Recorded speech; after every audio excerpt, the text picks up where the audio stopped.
नमस्कार, मी निकिता मराठी मनोरंजन विश्वामध्ये तुमचं स्वागत करते. आणि बिग बॉसचं इविक्शन पार पडलंय आणि त्यातून संकेत पाठक हा घराबाहेर आलाय. कसा आहेस? घराबाहेर पडलोय कसं असणार आहे. बरं, ही गोष्ट तुला स्वतःला प्रोसेस होतीये का? हो, मी आता ती प्रोसेस केली आणि एक्सेप्ट केली. ठीक आहे, मी आलेलो आहे बाहेर, एविक्शन झालेला आहे. जो काही निर्णय होता तो सांगितला गेलेला आहे. I have to accept. तुझ्या मते ते फेअर आहे की अनफेअर आहे? कारण बाहेरच्या लोकांमध्ये फार अनएक्सेप्टेड आहे ते. राईट. मलाही तीच प्रतिक्रिया आलेली आहे. कोणालाच ती गोष्ट पचलेली नाहीये की माझं एविक्शन झालंय म्हणून.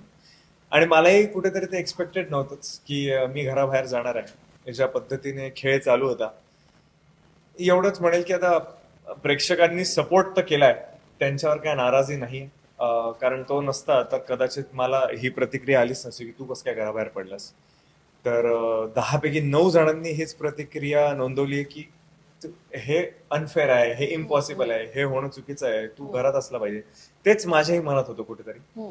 पण अनफॉर्च्युनेटली तशी गोष्ट नाही आहे. आज मी बाहेर पडलेलो आहे आणि दुसरे जण घराच्या आतमध्ये आहे, पण मी एक्सेप्ट केलेलं आहे. ठीक आहे, गेम आहे, होऊ शकतं. पण मग काय वाटतंय, जर मी म्हणजे तू बाहेर गेला नसतास तर तुझ्या जागी कोण जायला पाहिजे होतं? तिकडे डिझर्व नाही करत आहे. मी आता घरात डिझर्व करतोय राहणं. जे बॉटम मध्ये होते, त्यांच्यापैकी मी स्पष्टपणे सांगितलेलं की सागर जे होते ते कदाचित जायला पाहिजे होते. ज्या पद्धतीने इव्हिक्शन झाले, हम्म. एकीकडचा एकीकडचा, रादर तर दोघही समोरच्या टीम मधून त्यांनी टीम वाईज इव्हिक्शन केलं म्हणून, नाही तर as a whole bunch of people जर बघितलं कंटेस्टंट्स मध्ये, तर 2 जण वेगळे जायला पाहिजे होते. ज्यातला एक प्रभू गेला, ठीक आहे.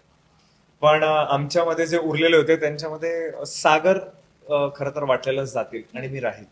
सागर गेले असते कदाचित. बरं, विशाल सोबत तू जास्त दिसलायस घरात गेल्यापासून. हो. बाहेर कुठेतरी अशी चर्चा होती की हा विशाल सोबतच खेळतोय, हा फक्त विशालच ऐकतोय. कारण तुझ्या आधी हा टॅग आहे ना रोशनला लागलेला. हो. कारण विशाल जसं म्हणतील ना तसंच ते ऐकतायत. सो असाच गेम होता की तुला प्रेक्षकांना काय वेगळं सांगायचं की मी असा नव्हतो? नाही, मला नाही माहिती की रोशन काय खेळला किंवा काय टॅग त्याच्यावर लागलेला. मी माझा गेम माझ्या पद्धतीने खेळत होतो आणि तोच प्रयत्न मी शेवटपर्यंत ठेवला. जरी माझ्याकडे कमी टाइम होता तरी मी त्याच्यामध्ये सगळ्या गोष्टी कव्हर करायचा प्रयत्न केला. मग ती कॅप्टन्सी असो, उमेदवारी असो, नव्याने दर वीकला मी कॅप्टन्सीच्या ह्याच्यात होतोच अगदी शेवटच्या आठवड्यापर्यंत.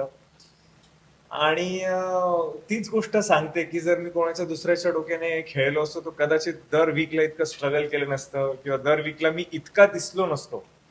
मी दिसत होतो तिथे. जरी मी कोणाच्या म्हणण्यानुसार जरी खेळत असेल, जरी ते तसं दिसलं असेल, पण केस तशी नव्हती. मी इंडिव्हिज्युअली पण तिथे दिसलोय, हम्म. टास्क खेळताना, गोष्टी करताना, लोकांशी बोलताना. हम्म. आणि घरातून बाहेर निघताना घरातल्यांचं काय मत होतं हेही सगळ्यांनी बघितलेलं हम्म. आहे एपिसोड मध्ये. त्यामुळे ते आता दिसलं, ते माझं दुर्भाग्य म्हणा. हम्म. कोणाला ब्लेम करण्यात मी कधी जास्त विश्वास ठेवत नाही, अनलेस अनटिल शुअर शॉट मला माहिती आहे माझ्याकडे पुरावा आहे. हम्म. पण तसं काय नाही. आता प्रेक्षकांना तसं दिसून आलं, ते माझं दुर्भाग्य की माझ्यावर तो धब्बा लागला, ती छाप माझ्यावर हम्म. पडली. ती पुसण्याचाही मी डेफिनेटली प्रयत्न केला, त्याच्यावर कामही लगेच चालू केलं मी. पण इव्हेंच्युअली मी बाहेर आलो. येस, सतत तुला घरामध्ये हिणवत होते की तू वाईल्ड कार्ड आहेस, वाईल्ड कार्ड आहेस. सो तुला त्याच्याबद्दल काय म्हणायचं? कारण तू प्रचंड चिडलेलास, आम्ही कालच्या एपिसोड मध्ये सुद्धा बघितलंय ते.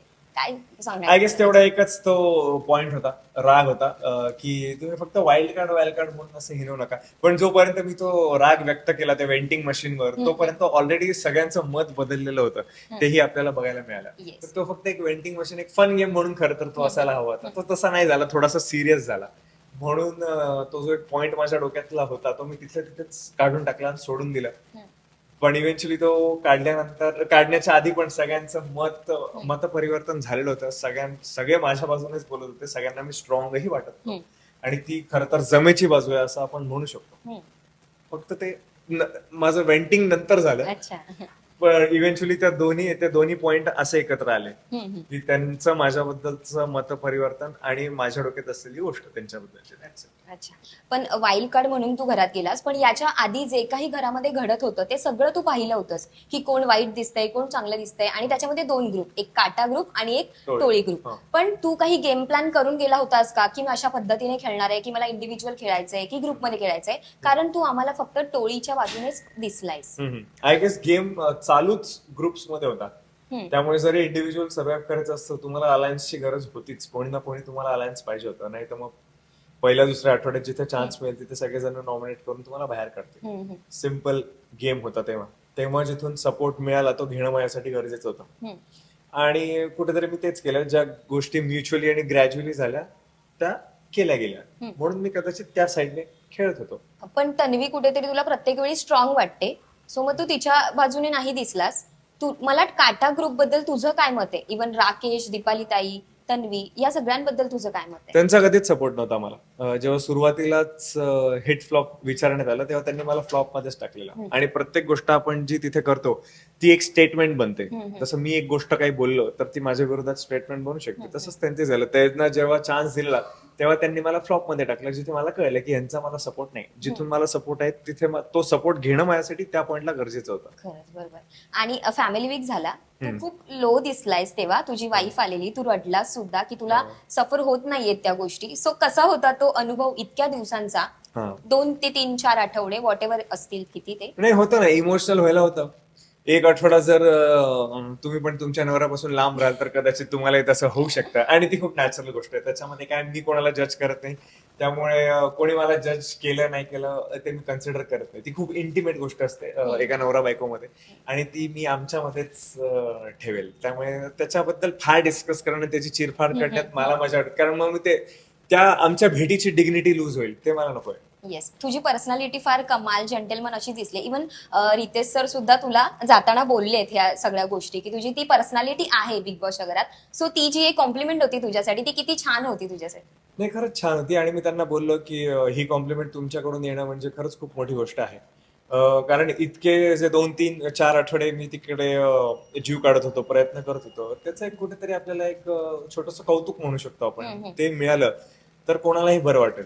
आणि ते एक अप्रिसिएशन असतं जे गरजेचं असतं. ते अप्रिसिएशन त्यांच्याकडून आलं आणि I am happy with it, की ठीक आहे, कोणाला तरी जाणीव आहे की असंच कोणीतरी आलं, काहीतरी केलं, काढले आणि गेला.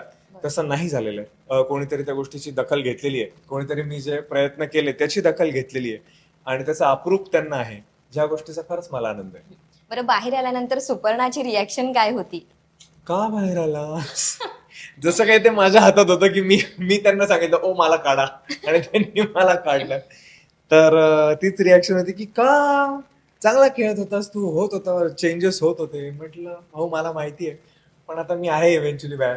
तर डिसअपॉइंटमेंट होती थोडीशी, कारण आपण एक गोष्ट काहीतरी मनात प्लॅन करतो, एक कुठेतरी फोरकास्ट केलेलं असतं की नाही, जर मेहनत करतोय माणूस तर आपण त्याला एका ठिकाणी बघतो, तर त्याच्याबद्दल एक डिसअपॉइंटमेंट होती. पण ठीक आहे, एक्सेप्टन्स पण आहे. इव्हेंच्युअली एक गोष्ट प्लॅन केली पण ती नाही झाली, ठीक आहे, एक्सेप्ट करा, त्याच्यावर रडत बसू नका. जे मी तिथेही बोललो स्टेजवर, यशाने हुरळून जायचं नाही आणि अपयशाने खचूनही जायचं नाही. बरोबर. ते आम्ही दोघंही फॉलो करतो. As simple as that. Accept केलं, चलो आगे बढो. तुझ्या मते टॉप 3 कंटेस्टंट तुला कोण वाटतात आणि का? आत्ताच्या पॉइंटला ज्या पद्धतीचा गेम आहे हे, आणि मी जवळून बघितलेलं आहे, त्याच्या पद्धतीने तन्वी, अनुश्री आणि विशाल, जर तो टिकला तर असे हे टॉप 3 मला वाटतात. कारण ते ग्रुपमध्ये राहून इंडिव्हिज्युअली खेळण्यात सक्सेसफुल झाली आहे. जो माझा स्टँड होता की जे मी करायचा प्रयत्न करत होतो ते त्यांनी माझ्या अगोदर 50-60 दिवस केलेले, करत आलेले, आणि ते आतापर्यंत तिथे टिकलेले आहेत. आणि असे बरेच 2-3 वेळा अशी वेळ आली की जिथे हे लोक सेफ होते. कट थ्रोट कॉम्पिटिशन असून सुद्धा 10 मधून जर 7 लोक नॉमिनेट होत आहेत तर 3 जे सेफ होते ते त्यातले हे लोक होते. कुठेतरी अनुश्री नॉमिनेटेड होती लास्ट वीकला, पण त्याच्या अगोदर ती नव्हती.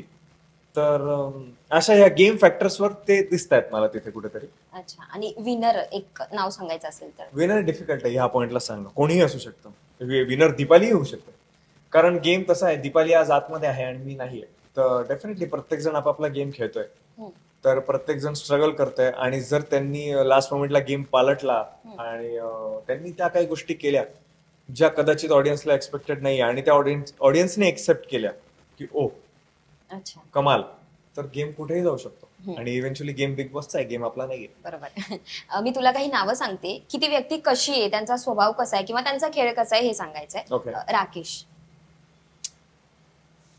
सायलेंट अडमायरर. दीपाली ताई.